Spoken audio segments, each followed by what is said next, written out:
যদি কোনো পাগলা হাতি আপনার পেছনে পড়ে যায় তাহলে কিভাবে বুঝবেন যে এটা আপনাকে মারতে আসছে?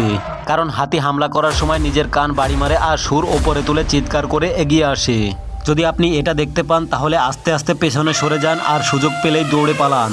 কিন্তু মনে রাখবেন সোজা না দৌড়ে এরকম আঁকাবাঁকা দৌড়াতে হবে, কারণ হাতির ওজন বেশি হওয়ার কারণে এরা আঁকাবাঁকা দৌড়াতে পারে না।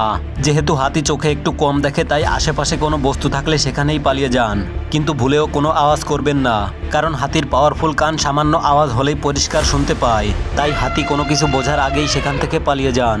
যদি কোনো পাগলা হাতি আপনার পেছনে পড়ে যায় তাহলে কিভাবে বুঝবেন যে এটা আপনাকে মারতে আসছে?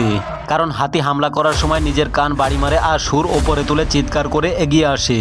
যদি আপনি এটা দেখতে পান তাহলে আস্তে আস্তে পেছনে সরে যান আর সুযোগ পেলেই দৌড়ে পালান। কিন্তু মনে রাখবেন সোজা না দৌড়ে এরকম আঁকাবাঁকা দৌড়াতে হবে, কারণ হাতির ওজন বেশি হওয়ার কারণে এরা আঁকাবাঁকা দৌড়াতে পারে না। যেহেতু হাতি চোখে একটু কম দেখে তাই আশেপাশে কোনো বস্তু থাকলে সেখানেই পালিয়ে যান, কিন্তু ভুলেও কোনো আওয়াজ করবেন না, কারণ হাতির পাওয়ারফুল কান সামান্য আওয়াজ হলেই পরিষ্কার শুনতে পায়। তাই হাতি কোনো কিছু বোঝার আগেই সেখান থেকে পালিয়ে যান।